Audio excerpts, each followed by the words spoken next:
Bismillahirrahmanirrahim. Assalamualaikum warahmatullahi wabarakatuh. Jadi bersama saya Muhammad Syahid bin Muhammad Shah daripada PIMK 6 IPG Raja Melewah.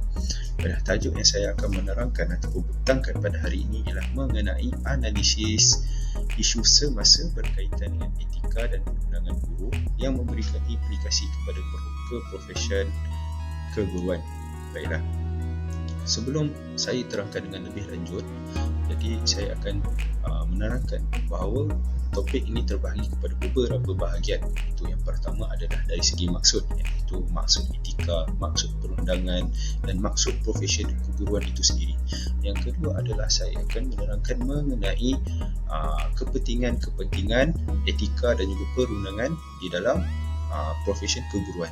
Dan seterusnya kita akan pindah kepada hak asasi manusia, yang mana hak asasi manusia lebihkan kepada para pelajar dan juga murid.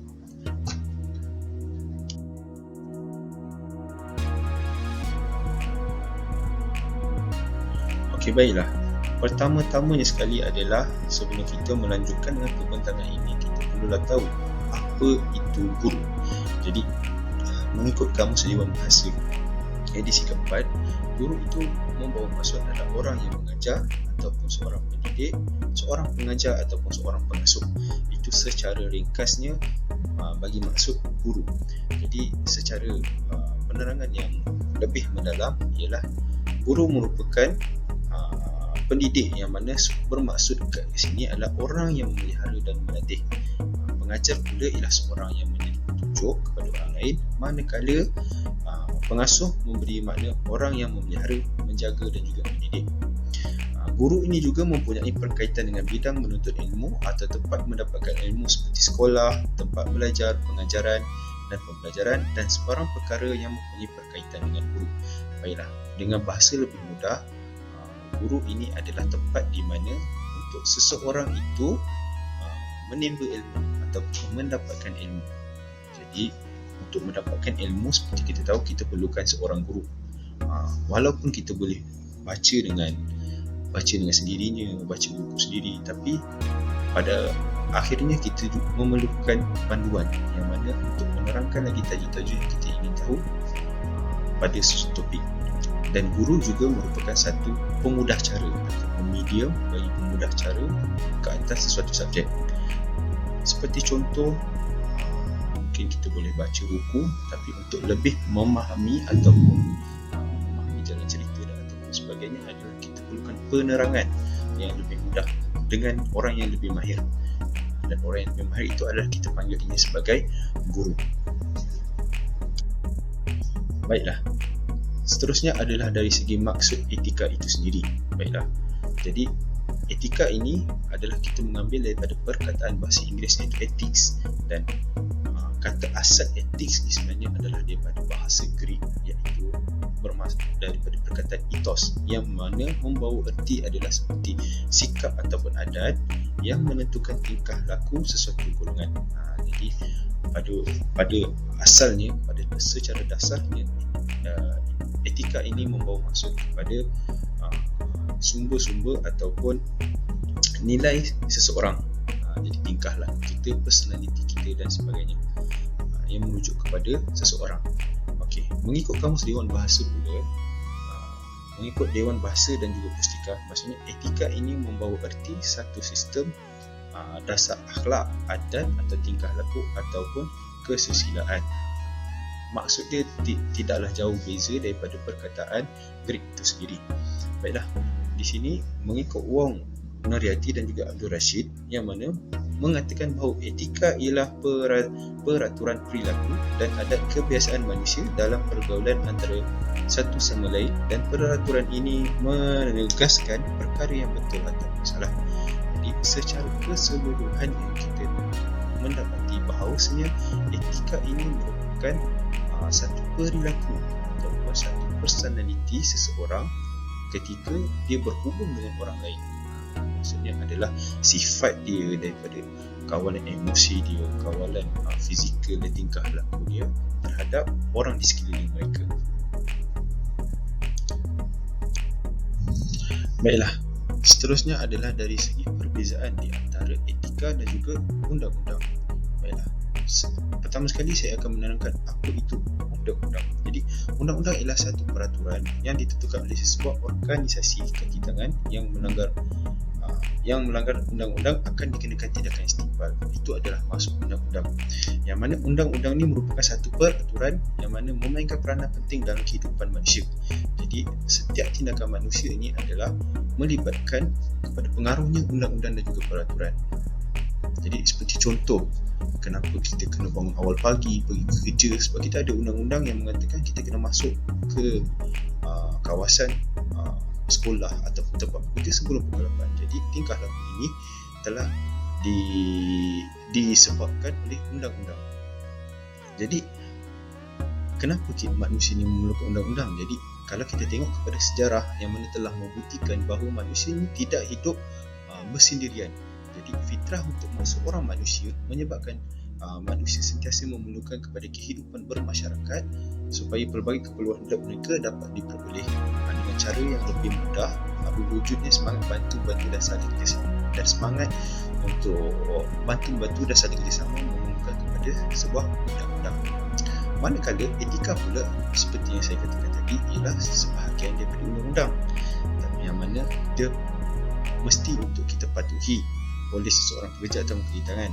Tapi etika ini merupakan satu tindakan yang lahir daripada hati ataupun daripada hati nurani seseorang, dan perbuatan melanggar etika akan menimbulkan rasa bersalah. Mungkin ia tidak akan menimbulkan hukuman, tapi dia akan menimbulkan rasa bersalah kerana kita telah membuat satu perkara di luar jangkaan ataupun di luar daripada kebiasaan manusia. Jadi, pada seterusnya adalah apakah maksud etika perundangan? Okey, baiklah. Jadi, etika perundangan ini merupakan salah satu alat kawalan sosial yang mana digunakan untuk panduan ataupun menjadikan diri seseorang berdisiplin ke arah yang lebih beretika. Jadi, di sini undang-undang ini membawa maksud ataupun boleh kita lebih fahami dengan membawa meningkatkan tahap kualiti ataupun produktiviti dan disiplin dalam perkhidmatan dengan memberi fokus terhadap semua aspek. Jadi bila adanya etika perundangan ini, dia akan memfokuskan kepada beberapa aspek, iaitu daripada segi peraturan, daripada segi peradaban, daripada segi peranan nilai dan juga tingkah laku profesion dalam masyarakat dan seterusnya. Jadi dengan secara tidak langsung, jadi tuntutan hidup manusia ini meliputi segalanya, jadi daripada segi pendidikan, rekreasi, taraf hidup dan juga untuk menjadikan lebih baik. Jadi untuk mewujudkan interaksi sosial ni, mestilah mewujudkan nilai-nilai yang boleh diterima oleh masyarakat. Jadi pertikaian di antara kepentingan-kepentingan tertentu pula memerlukan kepada penyelesaian.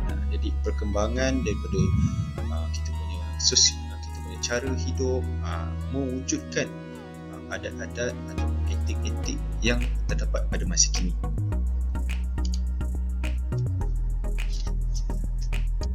Dan seterusnya, di dalam profesion guru juga telah wujud etika-etika yang patut kita patuhi dan patut kita laksanakan di dalam ataupun semasa menjadi seorang guru. Jadi antaranya ialah guru tidaklah harus bertingkah laku begitu rupa yang mana sehingga boleh mencemarkan sifat profesional yang akan menyebabkan hilangnya kepercayaan orang ramai terhadap profesi keguruan. Contohnya, jika kita telah diamanahkan untuk mengajar selama 1 jam, kita mengajarlah selama 1 jam. Janganlah kita mengambil masa masuk kelas lambat dan sebagainya. Ia akan menyebabkan etik kita ataupun ia akan menyebabkan etika kita menjadi tidak baik. Dan seterusnya adalah dari segi tanggungjawab utama. Jadi etika keguruan mesti tahulah tanggungjawab utama guru adalah terhadap anak muridnya. Jadi kepentingan murid mengatasi semua kepentingan lain seperti kepentingan masyarakat, persatuan dan juga persendirian. Contohnya kat sini adalah apabila seseorang murid itu sendiri telah mengalami kemerosotan di dalam pelajaran disebabkan persatuan-persatuan atau kesukan-sukan di luar daripada bidang mereka. Contohnya, pelajar ini terlampau aktif di dalam sukan ataupun dipaksa untuk aktif untuk memasuki pelbagai acara sehingga menjatuhkan pelajaran murid-murid. Jadi di sini guru harus memilih perkara yang lebih utama, yang mana iaitu dari segi pendidikan mereka. Jadi perlulah seimbang di antara kurikulum dan juga co-kurikulum belajar. Kemudian etika perguruan adalah yang mana menerangkan dalam semua hubungan dan juga tugas guru hendaklah ataupun haruslah menjalankan dengan jujur. Jadi setiap perbuatan guru adalah perlu dilakukan dengan jujur dan juga ikhlas. Guru juga haruslah menumpukan perhatian dan memberi pengajaran kepada setiap muridnya, tak kira bangsa, agama dan juga kepercayaan. Jadi di sini antara etika perguruan adalah kita tidak melihat kepada latar belakang seorang murid. Jika mereka tidak kisahlah walau apapun latar belakang mereka, selagi mereka digelar sebagai murid, seorang guru harus menyampaikan ilmu mereka kepada murid-murid. Kerana apa? Kerana ini merupakan satu etika perguruan yang sangat diharuskan untuk diterapkan di dalam diri seorang guru. Dan guru juga hendaklah menghormati hak setiap murid supaya maklumat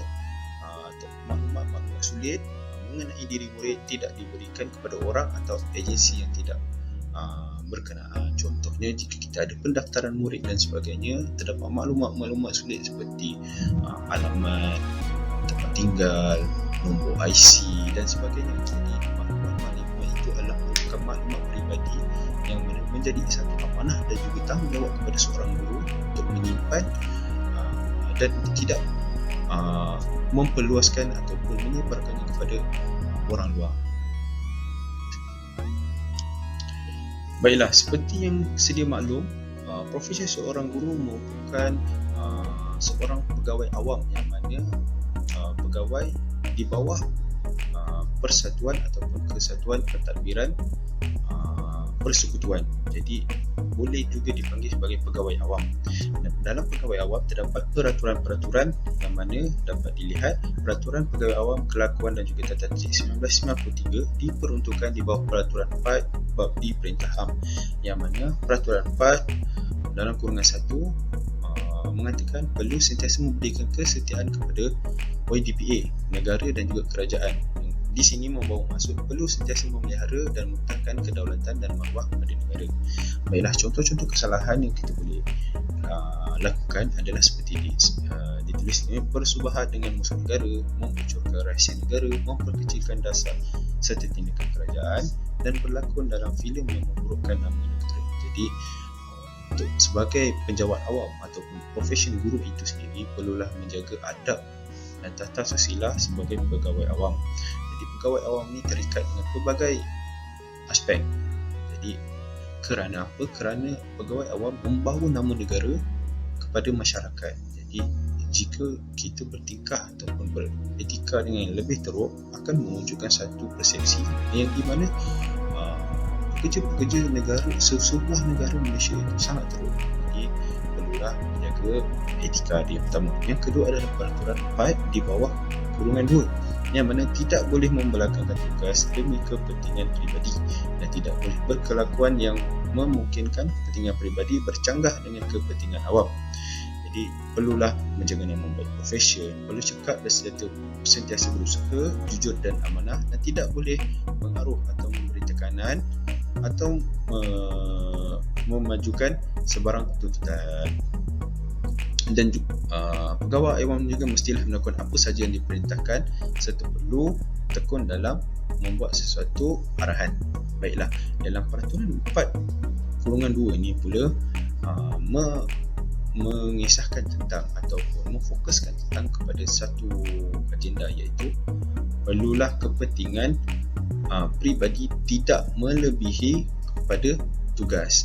Contohnya, jika kita sebagai seorang guru, jika masa kita untuk mengajar itu adalah lebih banyak daripada masa kita di rumah, itu tidak dinafikan, kerana seorang guru bukanlah hanya seorang guru juga merupakan seorang doktor, merupakan seorang pendidik, merupakan seorang pengawas dan juga merupakan seorang ibu bapa angkat kepada murid-murid. Jadi tugas seorang guru dan juga tanggungjawab mereka adalah sangat berat, yang mana memerlukan sepenuh perhatian dan tugas dan amanah yang secara optimum lah untuk para pelajar. Dan seterusnya adalah pada bahagian mengapa seorang guru perlu mematuhi etika dan perundangan. Apa idea kepentingan untuk kita mematuhi etika ini? Jadi untuk mematuhi etika ini telah akan dapat mewujudkan beberapa implikasi yang baik terhadap diri sendiri dan juga sekeliling. Antaranya dapat memastikan setiap perjalanan dan pengurusan dijalankan dengan lancar dan berkesan. Jadi jika kita seperti yang saya jelaskan sebentar tadi adalah yang di mana jika kita beretika ni adalah ketika kita bersosial dengan orang sekeliling. Jadi dengan kaedah ataupun cara yang baik, dengan layanan yang betul, yang sesuai pada tempat dan juga masa, akan mewujudkan satu proses yang bagus, yang mana perjalanan itu akan lancar. Seperti kita ingin membuat suatu aktiviti atau suatu program, memerlukan satu komunikasi yang sangat baik. Dan kedua adalah menghasilkan serta pentadbir dan pengurus yang berkualiti. Jadi jika kita mengikut etika-etika dan perundangan yang ditetapkan, jadi akan menghasilkan seorang pendidik yang berkualiti, yang mana wujudnya dalam diri mereka itu faham akan amanah dan juga tanggungjawab yang perlu dipikul. Dan ketiga adalah pemimpin pendidikan akan dapat membuat pertimbangan secara beretika untuk menghasilkan sesuatu yang berfaedah untuk organisasi. Jadi untuk seorang yang beretika dan juga yang mengikut undang-undang yang ditetapkan, akan membantu guru dalam mewujudkan satu idea-idea yang mana tidak melanggar mana-mana peraturan dan dapat mengelakkan daripada memudaratkan diri sendiri, orang sekeliling dan juga murid. Seperti contoh, jika kita ingin membuat suatu program, kita perlu memikirkan segala implikasi yang mungkin akan berlaku dan apakah akibat dan sebabnya. Jadi sebelum kita melakukan satu program, kita perlu mengambil kira berbagai subjek. Seperti kalau kita ingin membuatkan program makan-makan, kita perlu memikirkan dalam sekolah itu terdapat Muslim ataupun non-Muslim, kerana seperti sedia maklum, sebahagian non-Muslim tidak memakan daging. Jadi perlukanlah pada satu idea ataupun cadangan yang mana adil dan sama. Itulah contoh dia yang dimasukkan dengan menghasilkan satu model faedah untuk organisasi. Maksudnya pertimbangan yang bagus, pertimbangan secara beretika. Dan juga bila seseorang itu mematuhi etika dan perundangan guru, dia sendiri akan menghasilkan sifat tanggungjawab terhadap beberapa tempat, iaitu pertama adalah kepada murid, tanggungjawab kepada murid, tanggungjawab kepada ibu bapa, tanggungjawab kepada masyarakat negara dan rakan sejawat. Jadi di sini tanggungjawab kepada murid, guru perlulah memfokuskan ataupun khususkan masa-masa yang diamanahkan untuk mengajar kepada murid dan juga kepada ibu bapa, yang mana kita tahu guru perlu melaporkan dan jangan berrahsia kepada ibu bapa walau apa pun berlaku terhadap murid. Ini kerana terdapat beberapa isu yang mana guru-guru tidak ingin menceritakan masalah pelajar kepada ibu bapa hanya untuk menjaga hati. Tidak, itu bukan caranya yang betul. Jika terdapat sesuatu permasalahan, perlulah dibincang kepada penjaga murid tersebut dan juga kepada masyarakat negara dan rakan sejawat. Ini adalah seperti yang saya jelaskan tadi, etika dan perundangan yang perlu dipatuhi oleh guru-guru ini. Baiklah, seterusnya adalah apakah sebab dan akibat jika perundangan dan etika ini tidak diikut sama sekali. Baiklah, perkara-perkara yang berlaku adalah seperti contoh, berita guru mendera pelajar secara melampau, guru melampau di tukang sekolah kerana apa? Dia mendeda murid untuk makan rumput dan sebagainya. Seperti kita dapat lihat di dalam gambar tersebut daripada berita Cosmo, yang mana guru mendenda pelajar untuk makan rumput atas kesalahan yang dibuat. Jadi tindakan dan juga hukuman yang diberikan adalah terlampau teruk ataupun tidak sesuai dengan kesalahan yang diberikan. Jadi untuk guru yang beretika dan juga mengamalkan undang-undang, jika seseorang pelajar melakukan satu kesalahan yang mana di luar jangkaan, kita mempunyai saluran-saluran yang betul, seperti boleh report kepada polis dan sebagainya. Itu adalah cara-cara dan saluran yang betul. Jangan mengikut emosi ketika membuat sesuatu cadangan ataupun hukuman.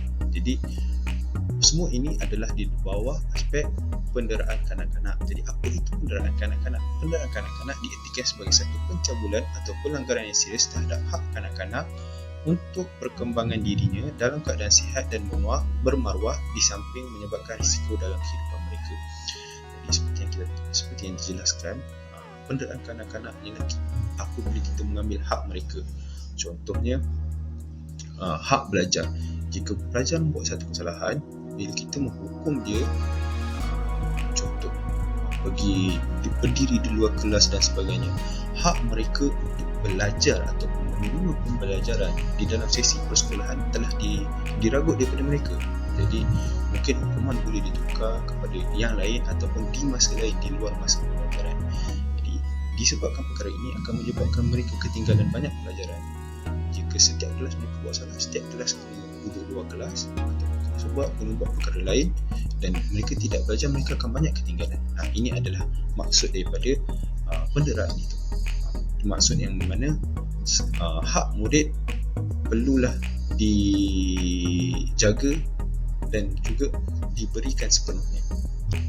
Jadi sedia maklum, penderaan ini juga terdapat dari pelbagai jenis, yang mana pertama penderaan dari segi emosi, kedua dari segi sosial, dan ketiga dari segi fizikal. Yang mana kita tahu emosi ini adalah apabila kita bermain dengan kata-kata, bermain dengan perasaan dan juga emosi pelajar.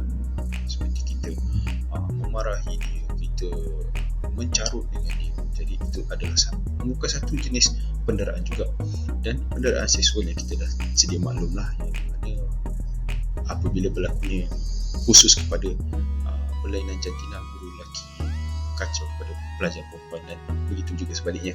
Dan penderaan fizikal seperti rotan yang berlebihan ataupun sepak terajang, ini merupakan satu penderaan yang sangat jelas lah. Baiklah, yang seterusnya adalah dari segi apa kaitan isu penderaan murid oleh guru dengan etika perguruan ini. Jadi isu penderaan ini akan menjejaskan tiga perkara. Pertama adalah dari segi accountability guru kepada pelajar. Yang pertama. Yang kedua adalah dari segi kesantunan guru. Yang kedua, dan yang ketiga adalah dari isu kepedulian guru. Jadi apakah ketiga-tiga ini? Baiklah. Jadi perkara ini akan saya jelaskan sebentar lagi. Baiklah, jadi accountability guru ini membawa maksud kepada tanggungjawab yang mesti difahami dan dilakukan oleh seseorang guru. Tanggungjawab di sini boleh difahami dengan perkataan amanah ataupun tugas-tugas yang diberikan kepada guru agar dilaksanakan dengan sebaiknya. Jadi dengan tanggungjawab ini akan memberi keutamaan kepada kebajikan dan keselamatan murid berbanding hal-hal yang lain, dan juga supaya ikhlas dalam mengajarkan ilmu dan juga tidak perlu mengharapkan balasan atau ganjaran, dan seterusnya sentiasa bersedia dalam menyelesaikan masalah murid dengan adil dan mempunyai kerjasama dengan pihak sekolah dan juga ibu bapa. Jadi dapat kita fahami accountability guru ini adalah sesuatu amanah yang sangat besar diberikan kepada guru, yang mana secara khususnya adalah untuk keselesaan murid-murid mereka sendiri, sama ada di dalam ataupun di luar sesi pembelajaran, selagi mana ia masih lagi di kawasan sekolah ataupun selagi mana sesi pembelajaran itu berlangsung. Baiklah, yang keduanya adalah dari segi kesantunan guru. Jadi kesantunan guru ni mengikut Mok Song Sang, iaitu kesantunan ialah aturan perilaku yang ditetapkan dan disepakati bersama oleh sekelompok masyarakat tertentu hingga kesantunan tersebut menjadi prasyarat yang disepakati sosial. Jadi berdasarkan perkembangan semasa dalam profesion keguruan, kesantunan dapat dibagikan kepada tiga bahagian. Tiga bahagian itu ada, yang pertama adalah dari segi pemakaian, tingkah laku dan juga berbahasa ataupun kita punya tata cara dalam bercakap. Jadi seperti saya jelaskan tadi, etika merupakan salah satu adat yang mana untuk kita bersosialisasi dengan keadaan sekeliling, dan secara amnya keadaan itu akan mewujudkan satu adat. Jadi adat itulah kita panggil kesantunan. Jadi seperti mana kita di negara Malaysia dengan hidup berbagai masyarakat, dengan berbagai latar belakang daripada individu-individu yang berasingan. Jadi haruslah kita sentiasa menjaga tingkah laku kita dan juga bahasa kita dalam bersosial. Begitu juga dari segi berpakaian. Kerana apa? Kerana guru merupakan satu idol ataupun contoh pada para murid. Dan seperti sedia maklum, murid-murid di sekolah rendah ini dapat disifatkan mana banyaknya masa mereka di sekolah berbanding di rumah. Jadi guru merupakan satu idol lah bagi para pelajar ini. Baiklah, seterusnya adalah dari segi kepedulian guru, iaitu secara amnya membawa masuk gabungan perasaan, pemikiran dan juga perhatian yang diberikan oleh guru terhadap isu yang dihadapi semasa melakukan tugas. Jadi kepedulian guru adalah sikap ataupun guru seseorang itu terhadap pelajar itu. Maksudnya perasaannya seorang guru itu terhadap perubahan tingkah laku ataupun perkembangan pelajar. Menurut Nuriati, guru yang ambil peduli ialah guru yang mementingkan proses perkembangan pelajaran dari segi jasmani, emosi, rohani dan intelek. Jadi ini semua kita dapat lihatlah daripada yang kita belajar sedia maklum, dari segi jasmani mereka, dari segi emosi, dari segi rohani dan juga intelek, yang mana guru haruslah sedar akan perkembangan. Kerana apa? Kerana guru perlukan kesedaran ini untuk mengajar, untuk membuat kaedah atau tutorial ataupun cara untuk mengajar.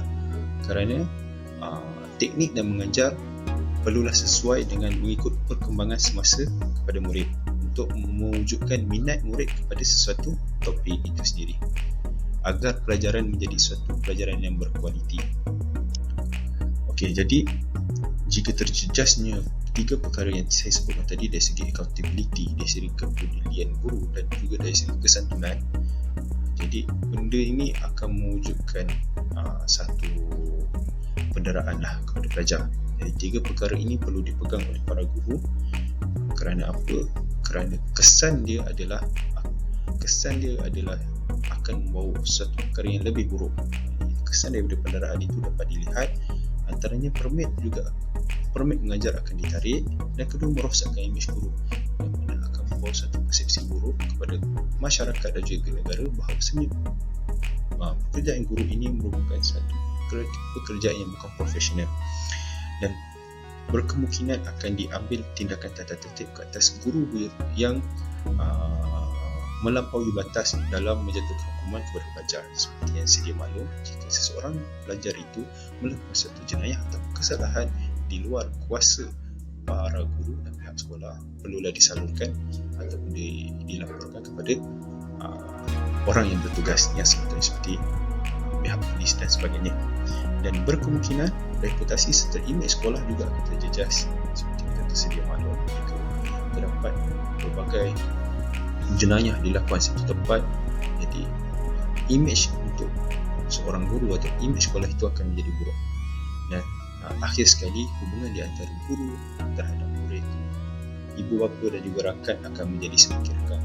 Hubungan silaturahim tidak akan menjadi baik dan akan menjejaskan di dalam proses-proses melakukan apa-apa program ataupun perjalanan menjadi tidak lancar, kerana disebabkan dari segi hubungan yang tidak erat. Begitu juga kesan terhadap murid, bukan sahaja kepada guru, begitu juga kepada murid, iaitu dari segi fizikal, mental, yang mana merosak. Kalau jika dari segi fizikal, hukuman yang berlebihan akan merosakkan organ, otak, tubuh, badan kanak-kanak serta boleh menyebabkan kematian. Begitu juga kepada mental, yang mana boleh menjadikan satu gangguan psikiatri, gangguan perkembangan fizikal serta gangguan perkembangan psikologi para pelajar. Mungkin boleh menjadi seorang pendiam ataupun seorang yang lebih ganas dan sebagainya. Begitu juga penderaan seksual yang boleh membawa kepada trauma, kemurungan, berasa diancam dan selalu berasa kecewa dalam hidup. Ini semua merupakan kesan-kesan terhadap murid yang jika didera berlebihan terhadap kesalahan yang dibuat. Begitu juga disebabkan tekanan emosi dan juga penderaan emosi boleh mewujudkan satu budaya yang barulah, satu budaya kita panggil sebagai budaya samsing. Kerana apa? Kerana dia rasa diri dia teraniaya dan inginkan orang lain merasai perasaan yang dia lalui sekarang. Jadi mengikut ditulis oleh Carl bahawa sebahagian besar manusia belajar melalui pengamatan secara selektif dan mengingat tingkah laku orang lain. Jadi di sini seperti yang saya maklumkan tadi, bahawa guru merupakan sebuah idol. Jika guru melakukan satu tingkah laku yang di luar etik, berkemungkinan untuk pelajar mencontohi kelakuan tersebut adalah tinggi. Jadi apakah faktor-faktor yang boleh mempengaruhi tindakan-tindakan di atas, tindakan-tindakan seperti melanggar undang-undang dan juga etik? Adalah pertama dari segi pelonggaran penguatkuasaan. Jika undang-undang yang ditetapkan dilonggarkan, guru-guru akan mengambil kesempatan di atas perubahan tersebut. Dan kedua adalah dari segi pengurusan emosi yang tidak stabil. Jadi untuk para guru haruslah bersikap profesional, yang mana membezakan di antara peribadi, individu dan juga di tempat kerja. Itulah yang dimaksudkan, dan tiada kesedaran agama. Baiklah, jadi ini seperti yang sedia maklum, tiada agama yang mengajar kita untuk melakukan kejahatan. Setiap agama memperuntukkan kita untuk melakukan kebaikan. Jadi guru-guru ini haruslah bersifat komited terhadap pekerjaan yang dilakukan sekarang. Baiklah, daripada faktor-faktor yang disebutkan tadi, bagi mengatasi perkara-perkara tersebut seperti pengambilan sambil lewa, pekerjaan sambil lewa disebabkan kelonggaran dan sebagainya. Jadi langkah yang boleh mengatasi perkara tersebut atau isu-isu tersebut adalah dengan memahami masalah yang dihadapi oleh guru. Seperti yang kita tahu sekarang, guru mempunyai bebanan yang sangat banyak, yang di mana guru perlu mengajar, guru perlu mendidik, guru juga perlu membuat bahagian pekerjaan keranian. Jadi ini adalah salah satu isu yang sangat besar dan perlu diselesaikan dengan kadar segera. Kemudian adalah dari segi penguasaan undang-undang terhadap penderaan oleh guru. Jadi perlulah dikuatkuasakan dengan undang-undang yang lebih ketat atas penderaan-penderaan dilakukan oleh guru terhadap pelajar, agar guru-guru dapat berfikir dengan lebih bagus dan beretika ketika melakukan sebuah hukuman dan sesuai dengan kesalahan yang dilakukan oleh murid. Ketiga adalah mewujudkan khidmat kaunseling khas buat guru. Kerana apa? Kerana guru juga mempunyai emosi dan juga hati yang mana perlu dijaga. Jadi jika guru juga merupakan seorang manusia biasa yang mana mempunyai tekanan-tekanan yang perlu dilepaskan. Jadi khidmat kaunseling adalah sangat-sangat berguna kepada para guru. Dan ketiga adalah tindakan tegak. Yang keempat adalah tindakan tegas terhadap guru yang melakukan penderaan. Jadi di sini adalah hukuman yang diberikan kepada guru jika guru melakukan suatu kesalahan yang melampaui batas. Hal ini dapat membantu dalam mengurangkan dalam mengurangkan penderaan kanak-kanak, iaitu terutamanya daripada guru kepada murid, kerana dapat mewujudkan sifat takut kepada guru untuk menghukum murid di luar batas atau melampaui batas di atas kesalahan-kesalahan yang dilakukan oleh para pelajar. Dan secara konklusinya dapat kita rumuskan bahawa peranan guru ini amat dipandang mulia di sisi agama Islam. Bukan sahaja di sisi agama Islam, juga di sisi masyarakat di Malaysia walaupun berlainan agama. Dan dapat kita lihat terdapat juga hadis yang mana mengatakan bahawa bukan umatku sesiapa yang tidak memenuhi orang yang lebih tua, tidak mengasihani kepada orang yang lebih muda, dan tidak menunaikan hak-hak guru.